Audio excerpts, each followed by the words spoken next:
राम राम। जिस तरह से हमारे जीवन में अच्छाई और बुराई साथ चलती है, दिन और रात साथ चलते हैं, इसी तरह से ज्योतिष में ग्रहों में अच्छा ग्रह और बुरा ग्रह होता है। यानी कि कोई भी ग्रह किसी भी भाव में बैठा हुआ शुभ भी हो सकता है, अशुभ भी हो सकता है। आज हम इसी के आधार पर चंद्रमा भाव नंबर 7 के बारे में बात करेंगे कि चंद्रमा भाव नंबर 7 में बैठा हुआ शुभ स्थिति में क्या फल प्रकट करता है और अगर यही चंद्रमा अशुभ स्थिति में हो तो क्या फल प्रकट करता है। आमतौर पर चंद्रमा सप्तम भाव में शुभ स्थिति में हो, ऐसे व्यक्ति को अपनी माता का सुख बहुत अच्छा मिलता है। जो ये विद्या ग्रहण करता है या जितनी भी विद्या ग्रहण करता है उससे लाभ जरूर प्राप्त करता है। देखने में आता है कि चंद्रमा भाव नंबर 7 में कई बार लोगों की पढ़ाई लंबे समय तक छूटती नहीं है, बहुत अधिक पढ़ाई कर जाते हैं। जब तक ये पढ़ते रहते हैं तब तक इनकी शादी नहीं होती, और जो ये विद्या ग्रहण करते हैं उस विद्या से धन जरूर कमाते हैं, चाहे वह विद्या कुछ भी हो। देखने में चंद्रमा भाव नंबर 7 वाले जब चंद्रमा शुभ स्थिति में हो तो सुंदर दिखते हैं और इनका जीवन साथी भी सुंदर होता है। इनका अपनी माता जी के साथ दोस्तों जैसा व्यवहार होता है, यानी कि बेटी हो तो माँ और बेटी सहेलियां बन के रहेंगी। अगर पुत्र हो तो माँ के साथ सारी बातें वह पुत्र शेयर करता है, जिसे हम कहते हैं ये बच्चा अपनी माता जी का बहुत ज्यादा आज्ञाकारी है। ऐसे व्यक्ति की गृहस्थी बहुत अच्छी होती है और परिवार में तरक्की होती है। चंद्रमा सप्तम भाव में लक्ष्मी अवतार माना जाता है, यानी कि धन के खजाने भर देने वाला लक्ष्मी अवतार। अगर कहीं ये स्त्री हो जिसके चंद्रमा भाव नंबर 7 में हो, पूरी तरह से मां लक्ष्मी जी का अवतार मानी जाती है। और अगर ये पुरुष हो तो अपने परिवार के लिए, खास तौर पर अपने पिता के लिए बहुत ज्यादा शुभकारी होता है। चंद्रमा भाव नंबर 7 में शेरो शायरी का बहुत ज्यादा शौक होता है। अगर यह व्यक्ति ईश्वर पर भी आस्थावान हो जाए तो इसकी वह आस्था परम उच्च श्रेणी की होती है, यानी कि साधु भी होगा तो कमाल का ही होता है।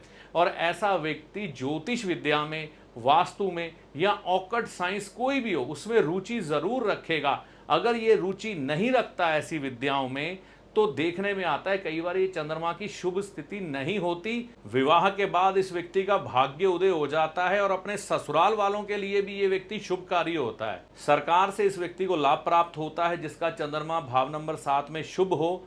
अगर दूध में पानी मिलाया हो तो अकल इतनी बारीक कि दूध और पानी दोनों को अलग अलग कर दे, ऐसी कमाल की दिमागी शक्ति चंद्रमा भाव नंबर 7 वालों के पास चंद्रमा की शुभ स्थिति में होती है। और ऐसा व्यक्ति छल कपट नहीं जानता, मन का साफ होता है।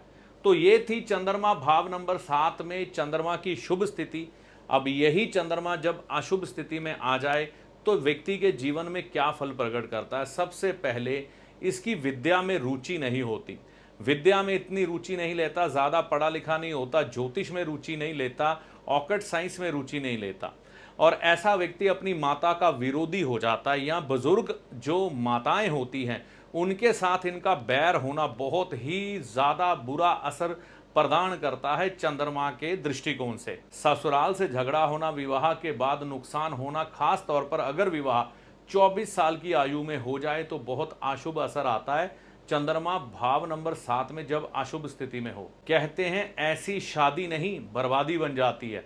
और कुछ एक योग अगर हो, जैसे कि शुक्र भाव नंबर 1 में हो, चंद्रमा भाव नंबर 7 में हो, तो सास और बहू का झगड़ा उस परिवार में कभी खत्म नहीं होता और इस झगड़े में जातक खुद पिस जाता है। चाहे वो स्त्री हो चाहे वह पुरुष हो, बहुत ज्यादा मानसिक परेशानियां देखता है। अगर बुध कहीं ना कहीं लगन में बैठा हो, चंद्रमा 7 में बैठा हो, तो कहा जाता है ऐसा व्यक्ति एडिक्शन का शिकार हो सकता है। यह एडिक्शन किसी तरह की भी हो सकती है। ऐसा व्यक्ति स्क्रीन के आगे ज्यादा समय बिताए, आलसी हो जाए या फिर किसी नशे में चला जाए। तो ऐसी स्थिति में यह सब देखा जाता है जब चंद्रमा अशुभ स्थिति में हो और ऊपर से शनि ग्रह भी खराब हो जाए या शनि ग्रह का प्रभाव चंद्रमा पर सप्तम भाव में पड़ रहा हो। तो यहां पर क्या उपाय करके चलना चाहिए कि यह चंद्रमा खराब फल प्रकट ना करे। सबसे पहले दूध, चावल और चांदी इसका व्यापार ना करें, नहीं तो आपकी संतान पर बुरे प्रभाव आने की संभावना है, खास तौर पर नर संतान को लेके। घर में चांदी और चावल पर्याप्त मात्रा में होने चाहिए। हर समय 10, 15, 20 किलो चावल घर में हो, यूज होते रहें, वो कोई दिक्कत नहीं है, लेकिन इतने चावल होने चाहिए। विवाह 24 साल की उम्र के बाद ही करें, पहले करेंगे या 24 साल की उम्र में करेंगे तो खराब फल मिलेंगे चंद्रमा के। दूध और पानी का जितना दान करते जाएंगे उतना ही बढ़िया। भगवान शिव को भी अर्पित करें और लोगों को भी दूध और पानी का दान करें, शुभ होगा। भगवान शिव की आराधना आपके लिए शुभकारी है। अगर कहीं पर आपको मालूम पड़े कि किसी कन्या की शादी हुई है, नई नवेली दुल्हन किसी घर में आई है, तो बर्फी उसको रोस्टेड वाली जरूर गिफ्ट करें, व्हाइट कलर की गिफ्ट करें, ये आपके लिए शुभ होता है। तो ये सारी जानकारी थी चंद्रमा भाव नंबर 7 में जब शुभ स्थिति में होता है तो क्या फल प्रकट करता है, अशुभ स्थिति में होता है तो क्या फल प्रकट करता है। आप इस जानकारी के आधार पर अपने चंद्रमा के बारे में जजमेंट ले सकते हैं। ऐसी आशा करता हूं यह वीडियो आपके ज्ञान में बढ़ोतरी करेगा। ज्योतिषी आपका सलाहकार है जो आपको भले और बुरे समय का ज्ञान देता है, ना कि कोई चमत्कारी बाबा जो छड़ी घुमाकर आपको माला माल कर देगा, धनवान बना देगा, या कोई जादूगर जो छलावे में डालकर भ्रम की स्थिति पैदा कर कर आपके भाग्य को बदल देगा। तो ज्योतिषी को हमेशा सलाहकार के रूप में देखें, ना कि चमत्कारी बाबा या जादूगर के रूप में। ऐसा नहीं होता।